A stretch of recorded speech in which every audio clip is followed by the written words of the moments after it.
ఇక CPS contributory pension scheme. Contributory pension scheme ఈ ఈ ఈ మీ వీడియో ద్వారా చూస్తున్నటువంటి చాలామందికి అర్థం కావాలి. కంట్రిబ్యూటరీ పెన్షన్ తెచ్చిందెవరు? ఇదే కాంగ్రెస్ ప్రభుత్వం తెచ్చింది. ఇదే కాంగ్రెస్ ప్రభుత్వం తెస్తే రెగ్యులర్ పెన్షన్ ఇవ్వద్దు, వాళ్ళు దాచుకున్న డబ్బులు వాళ్ళు 10,000 నెలకు దాచుకుంటే ప్రభుత్వం కూడా 10,000 జమ చేస్తే ఇట్లవన్నీ కూడా మనం లాస్ట్కు వాళ్ళకి ఇస్తాం పెన్షన్గా, ప్రభుత్వానికి భారం పడదనే దాంట్లో అన్ని రాష్ట్ర ప్రభుత్వాలు కూడా సంకలు గుద్దుకొని మెడలేసుకున్నాయి. మరి అట్లా మెడలేసుకున్న దాంట్లో ఆనాడు చంద్రబాబు నాయుడు వేసుకున్నాడు, తర్వాత బీజేపీ ప్రభుత్వం కేంద్రంలో వచ్చింది, కాంగ్రెస్ది కంటిన్యూ చేసింది. ఇలా బీజేపీ పవనుడు కేంద్ర ప్రభుత్వం మీద కూడా ఆశలు పెట్టుకున్న వాళ్ళంతా కూడా ఏం బాధపడుతున్నారు అంటే సిపిఎస్ను ముందట సి మార్చి యూ చేర్చారు, యూపీఎస్ అని పెట్టారు.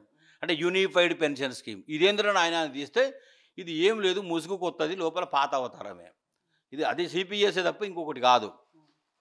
అంటే ఎన్పిఎస్ సిపిఎస్ అనేటువంటిది 30 ఏళ్ళు 35 ఏళ్ళు మా శక్తి బలము సేవ రక్తం ఉన్నన్నాళ్ళు ప్రభుత్వానికి సర్వీస్ చేసినాక కుంటుబడ్డ ఎత్తుబడ్డ రోగాలు వచ్చిన వ్యాధిపాలై మూలగబడ్డేటువంటి కుటుంబాలను ఆ వ్యక్తులను కాపాడే బాధ్యత ప్రభుత్వాలదే.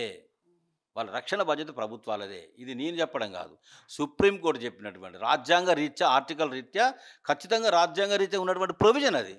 అంటే కుటుంబంలో జబ్బు వస్తే కుటుంబ పెద్దలను కాపాడుకుంటాం, అట్లా మీరు కాపాడుకోకుండా సిపిఎస్ ఇస్తామంటే ఎట్లా ఇది?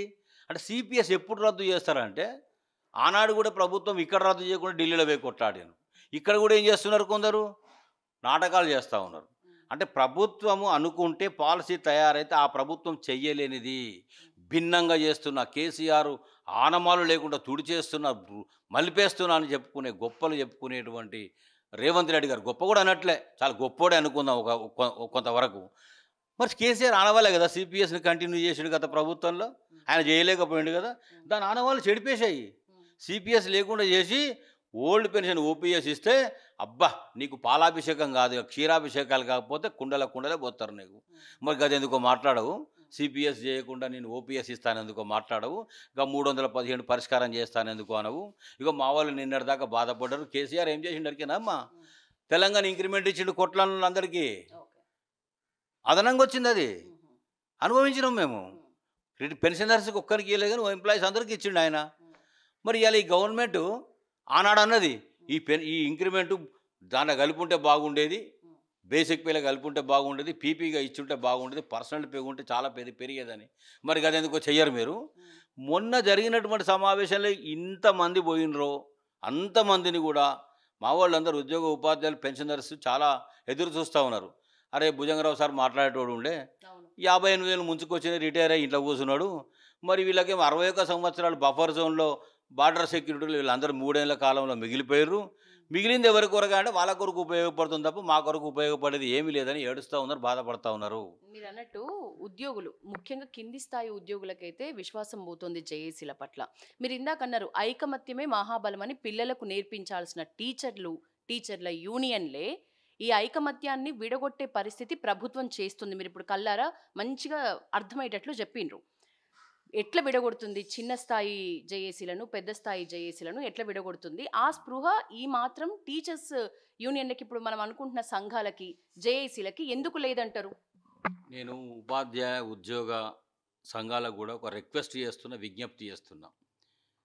కలిసి ఉంటే నిలబడతాం, విడిపోతే పడిపోతాం. పడిపోతే పట్టుకుంటాడు ఎవడు ఉండడు. ఈ ప్రభుత్వాన్ని మరీ ముఖ్యంగా ఈ ప్రభుత్వం మెడలు వంచాలంటే పోరాడి సాధించుకోవాల్సిందే తప్ప తీసుకొచ్చి నీ జేబుల్లో పెట్టే పరిస్థితి ప్రభుత్వం లేదు. సాధ్యమవుతుందా సార్? పోరాటాలు చేసుకుంటే ప్రభుత్వంతో చర్చలు సాధ్యమవుతుందా?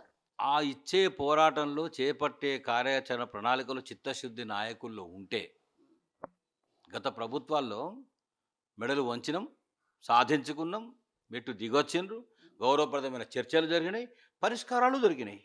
ఇప్పుడు ఎందుకు దొరకవని అనుకుంటాం అంటే మనము గట్టిగా లేక, మన చిత్తశుద్ధి లేక, మనకెక్కడో మానసిక బలహీనత ఉండి, మనకెక్కడో స్వార్థ ప్రయోజనాలు ముందుకొచ్చి మనం మెత్తబడి ప్రభుత్వం దగ్గర మనం వాయిస్ తక్కువయ్యి, ఎవరు మాట్లాడతారు మా స్ట్రైట్గా, తప్పు లేనివాడు, తప్పు చేయనివాడు, లంచం ఆశించనివాడు, ఇబ్బంది లేనివాడు, విధిని చక్కగా నిర్వహించినవాడు, ఎవరు సో వాట్ అనుకుంటాడు. సో వాట్, ఎవరైతే నాకేంది, ఎవడైతే నాకేంది, నా పని నేను చేస్తున్నా అనే దాంట్లో ఉంటారు. మరి ఇంత మెత్తబడుతుర్రు అంటే మాకు కూడా అనుమానం వస్తుంది. మీకు ఎక్కడెక్కడో బొక్కలు, లోపాలు, బలహీనతలు మిమ్మల్ని కూడా ఆవరించినాయి అనేటువంటి పరిస్థితి వస్తూ ఉంది. అవి దూరం చేసుకోండి. మైల కడుక్కోండి, బురద కడుక్కోండి.